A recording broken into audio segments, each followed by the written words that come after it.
Hello friends, welcome to Vijay உலகம். இன்றைக்கி நம்ம சேனலில் சமையல் ரெசிபி தாங்க பார்க்க போகிறோம். சிறுதானியத்தை வச்சு ஒரு கிச்சடி சூப்பராக இருக்கும், பட் டேஸ்ட்டாகவும் இருக்கும். அதே சமயம் எப்படி செய்யலாம், இதுக்கு என்னென்ன பொருட்கள்னு பார்க்கலாம் வாங்க. இதுக்கு நான் இந்த 1/4 கப்பில் 2 கப்பு எடுத்துருக்கிறேன். இது 3 பேர் சாப்பிடக்கூடியது.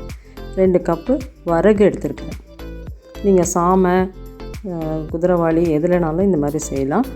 2 கப்புக்கு 1 கப்பு பாசிப்பருப்பு, அதுக்கப்புறம் 2 வெங்காயம் பெருசாக கட் பண்ணியிருக்கேன், கருவேப்பிலை, கொத்தமல்லி, பச்சை மிளகாய், பூண்டு கொஞ்சம் கட் பண்ணி வச்சுருக்கேன், அப்புறம் பீன்ஸு, கேரட்டு, பச்சை பட்டாணி, தக்காளி ஒரு நம்பரு, அப்புறம் தயிர் 1/4 கப்பு, குழம்பு மிளகாத்தூள், மஞ்சத்தூள், அதுக்கப்புறம் சோம்பு தாளிக்கிறதுக்கு. இவ்வளோ தான் ஃப்ரெண்ட்ஸ் இதுக்கு தேவையான பொருட்கள். இந்த சிறுதானியத்தையும் பாசிப்பருப்பையும் ஒன்றா போட்டு நல்லா கலந்து கழுவி 2 கழுவு கழுவி தனியாக எடுத்து வச்சுக்கணும்.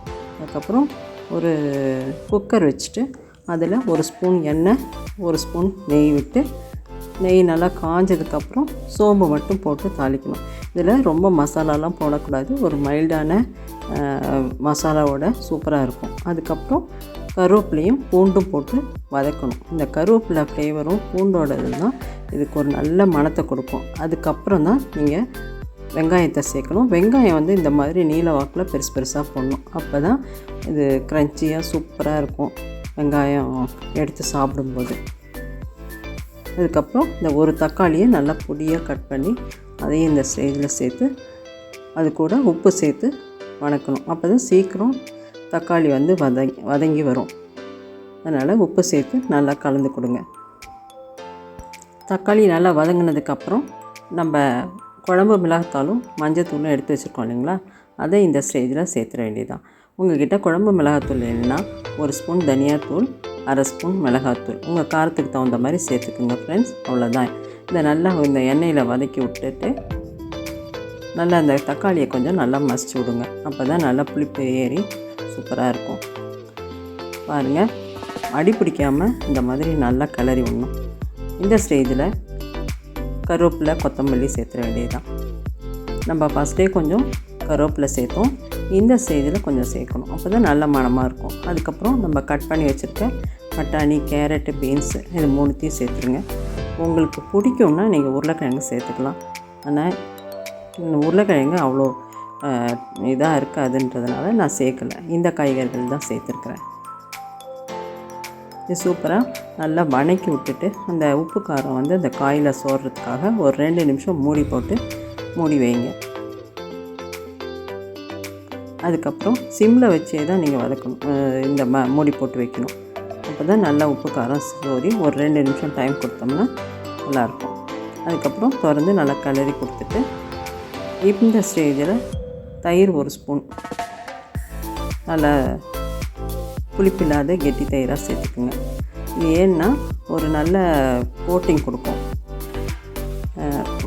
ட்ரையாக இல்லாமல் இந்த கிச்சடி ஒரு நல்ல புளிப்போட கொஞ்சம் நல்லாயிருக்கும். இந்த ஸ்டேஜில் நம்ம கழுவி வச்சுருக்கிற அந்த சிறுதானியத்தையும் பாசிப்பருப்பையும் சேர்த்துட வேண்டியதுதான்.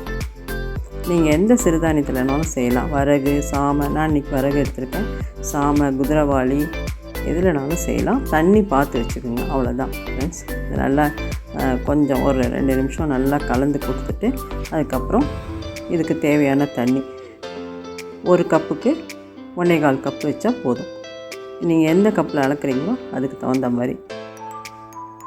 இதுக்கப்புறம் நல்லா உப்பு காரம் செக் பண்ணிக்கோங்க.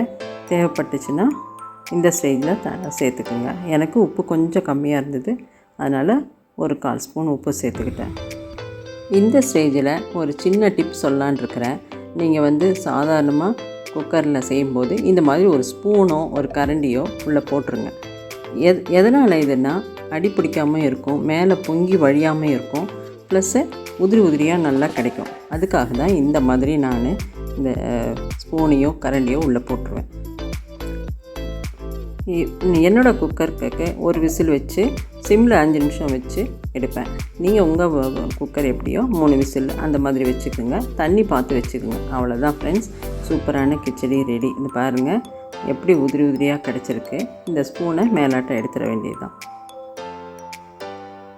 அதே மாதிரி அடி பிடிக்காமல் இருக்கும் பாருங்கள் கிளறி காமிக்கிறேன். அடியில் ஒட்டவே ஒட்டாது.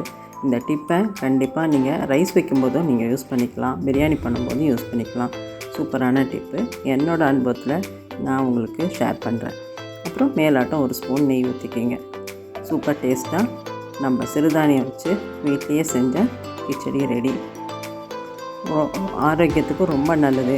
நான் ஹோட்டலில் போய் இது பண்ணாதபடிக்கு வீட்லேயே இந்த மாதிரி டேஸ்டியாக ரொம்ப மசாலா இல்லாமல் நம்ம செஞ்சு சாப்பிட்லாம் ஃப்ரெண்ட்ஸ்.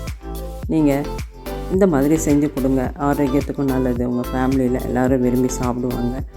இது கூட தேங்காய் சட்னி வச்சுக்கலாம். நான் தயிர் வச்சு தான் சாப்பிட்டோம். ஏன்னா இது நல்லா காரமாக இருந்ததுனால ஒரு கப்பு தயிர் வச்சு பரிமாறினேன். இந்த வீடியோ பிடிச்சிருந்தா உங்கள் ஃப்ரெண்டுக்கும் ரிலேட்டிவ்க்கும் ஷேர் பண்ணுங்கள். நம்ம சேனலை மறக்காமல் சப்ஸ்கிரைப் பண்ண சொல்லி உங்கள் ஃப்ரெண்ட்ஸுக்கு சொல்லுங்கள். அப்படியே லைக்கையும் போடுங்க. இன்னும் நிறைய வீடியோஸு என்னென்ன வீடியோஸ் வேணுன்றதை கமெண்ட் செக்ஷனில் தெரிவிங்க. தேங்க்யூ.